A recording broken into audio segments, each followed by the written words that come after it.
I'm Sadia Ansari from Chatelaine magazine, and I'm here today with Eugenie Bouchard. And we're here at the Aviva Center, where the Rogers Cup will take place in less than 2 weeks. Thanks so much for joining us today. Thank you for having me. So, how are you doing today? It's pretty hot out. Are you holding up? No, I'm doing great. It's not as hot as in Miami, and that's where I live and train, so I'm used to it. Oh, that's great. So, you've been playing professionally for 7 years now, Yes. and you're only 22, which is amazing. So, what do you think that, what's the one thing that you've learned over that time that you wish that you knew when you started? I've definitely learned a lot. Life on tour, I think it definitely makes you probably mature more than, let's say, other kids my age. So I definitely feel older and wiser than them. If I could tell myself one thing, I would think it would be to not worry about what anyone else says and really not take personally or not even try to listen to, all the noise around you, and just focus on you and your team. And, those are the only thing that matters. Has that been sort of a hard lesson to learn, given that you went through some of that during your teen years? For sure, and it's normal and it's a learning experience, and it's hard at the beginning, maybe with the attention to, not block it out. It's definitely a hard thing to do, but I've learned a lot since then, and I feel like I'm better equipped now. So reporters have asked you, silly questions over the years, asking you about your clothes and to twirl and about celebrity crushes. Has that stopped at all over the last 2 years, would you say?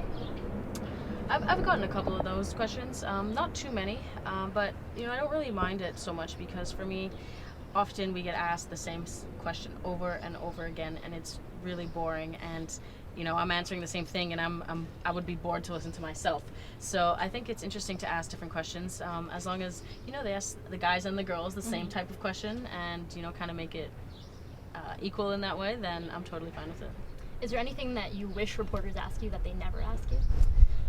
I wish they would ask, I don't know, maybe just more questions that fans would want to know. Maybe like less tennis things and more, off-court things, like what TV show you're watching right now, or what's your opinion on this world event, or just less tennis things. And I think it just would make us seem more like normal people. So what TV show are you watching? What TV show am I watching? House of Cards. I like House of Cards a lot. So you recently tweeted that Serena Williams is the greatest of all time, and you tweeted it in a really cute way, which is a little goat emoji. What do you think separates her from, everybody else? Yes, the way us people in my generation, that's how we tweet nowadays with emojis. I think, first of all, her muscles definitely separate her from everyone else. But she just has this mental strength, and she has this confidence that, even if she's down in a match, her opponent has this fear that she's going to come back and win the match, and she has the confidence and the belief, and she knows she'll come back and win that match. So she has this mental edge and this intimidation factor, I think, over a lot of the players on tour. Is there anything that you've learned from just watching her play? I've learned that, Serena, she doesn't always play amazing. Of course, she can play amazing, but everyone has bad matches, everyone has bad days, and you can watch her, and even on her bad days, she's still fighting as hard as she can, and she still finds a solution, and that's what real champions do.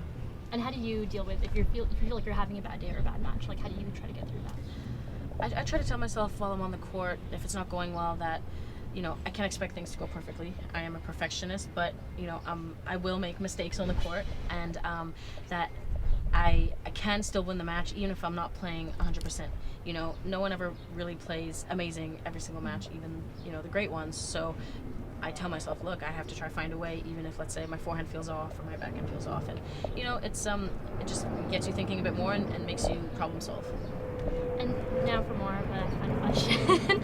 So on-court fashion has definitely gotten more fun sort of over the years. Yes. And Serena and Venus have definitely been trailblazers with that, and now you're definitely someone that I'm sure younger tennis stars look up to. What kind of inspires your on-court fashion?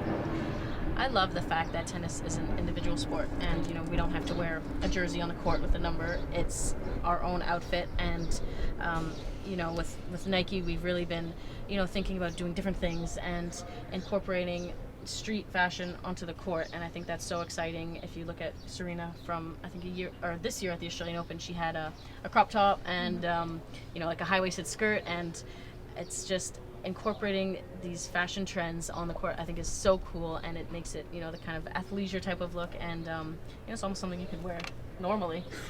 So I love doing things like that. Awesome. Well, those are all my questions for you today. Is there anything else you wanted to mention? That life is great and we should all just be positive and happy. Great. Thanks so much for joining me today. Thank you. Thank you for having me. For more videos like this, visit facebook.com/Chatelaine magazine.